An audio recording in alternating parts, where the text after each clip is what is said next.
Good morning. I am Day.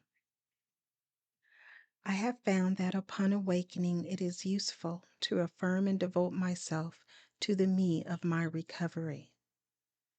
With these daily affirmations, reflections, devotions, and meditations, walk with me on the recovery journey of hope, renewal, resilience, and reflection. And remember that you are not alone. Fair use. Strengthening My Recovery Meditations for Adult Children of Alcoholics Dysfunctional Families, March 23rd. Stuck Grief. My ACA counselor understood what I was trying to do. She helped me understand my loss or the pain of my stuck grief through the fourth and fifth steps. BRB, page 150. The stuck grief is very difficult to dislodge because we keep up an endless array of defenses to keep it stuck. We can experience an overabundance of anger, sadness, food, shopping, underachieving, sloppiness, procrastination, or cleanliness. A list that only skims the surface of how many ways we can keep grief embedded. Difficult as it may seem, the defenses and resistances we have deployed to protect us can be addressed and lowered and lessened after being in the program for a while. With regular attendance at meetings and the use of a fellow traveler or an ACA counselor, we find the strength to allow ourselves to become vulnerable. As we continue on this new path, we develop greater trust and lessen our fear, which allows us to delve into a fourth and fifth step and dislodge our stuck grief. Like an unstuck jam of logs, our grief begins to flow again down the river of our daily lives. We let the natural currents gently and slowly release it into the ocean of our higher power's love for us. The affirmation reads, "On this day I will work with my fellow traveler or ACA counselor to develop trust and lose the fear of dislodging my stuck grief, knowing that the flow will be set by my higher power in whom I have developed trust." Today, Emotions Anonymous, March 23rd. Reflection for today. Step 4 suggests honesty with myself. Self-deception multiplies my problems and is an obstacle to the resolution of many of them. A searching and fearless moral inventory of my irrational behaviors and negative attitudes, like surgery for an inflamed appendix, is essential in my search for better emotional health. Self-justification may tempt me to explain away each fault as I uncover it. I may blame the shortcomings on others to excuse my own. On the other hand, lack of God-given humility may be clouding my appreciation and realization of my true value and worth. I have both weaknesses and strengths. Meditation for today.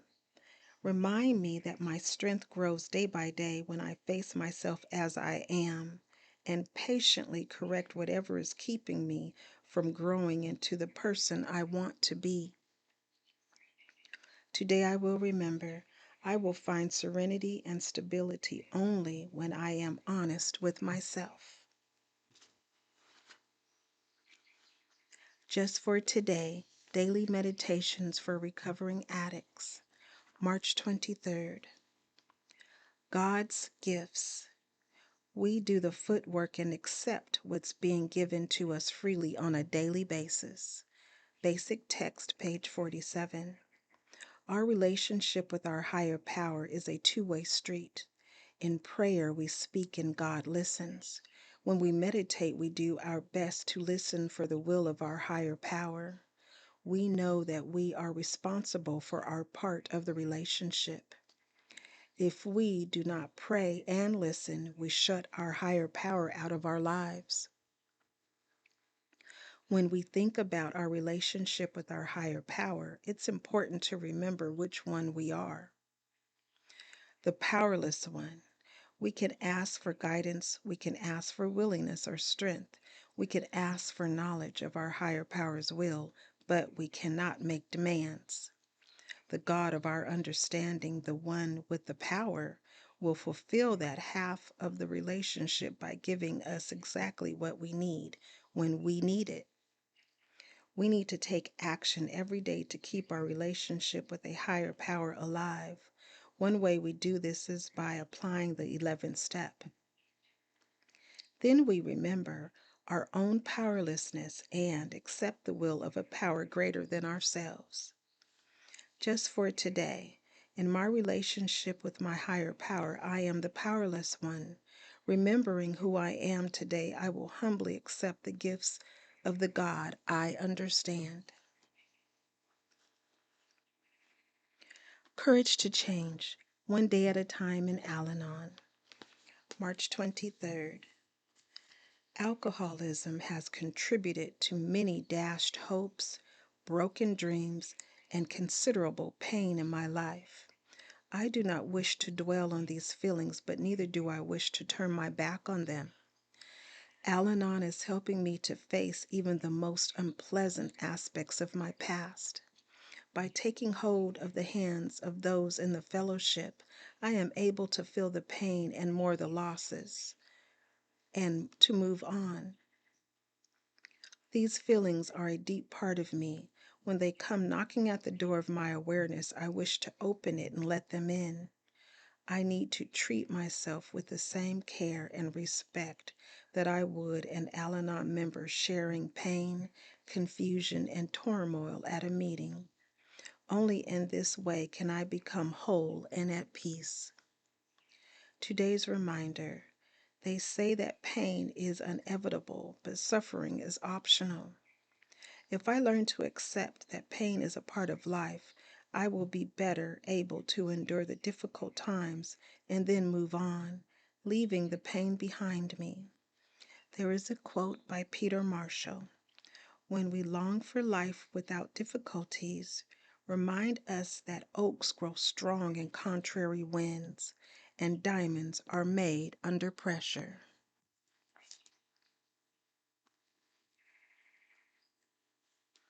Daily Reflections. This is a book of reflections by AA members for AA members. March 23rd. And no more reservations. We have seen the truth again and again. Once an alcoholic, always an alcoholic. If we are planning to stop drinking, there must be no reservation of any kind, nor any lurking notion that someday we will be immune to alcohol. To be gravely affected, one does not necessarily have to drink a long time, nor take the quantities some of us have. This is particularly true of women. Potential female alcoholics often turn into the real thing and are gone beyond recall in a few years. Alcoholics Anonymous, page 33. These words are underlined in my book. They are true for men and women alcoholics. On many occasions, I've turned to this page and reflected on this passage. I need never fool myself by recalling my sometimes differing drinking patterns or by believing I am cured. I like to think that if sobriety is God's gift to me, then my sober life is my gift to God. I hope God is happy with his gift as I am with mine. DHB, Devotion, Health, and Beauty, Daily Affirmations. Read by me, Day. DAA are my initials. Please share, subscribe, like, and most of all, be the you that you are created to be, one day at a time.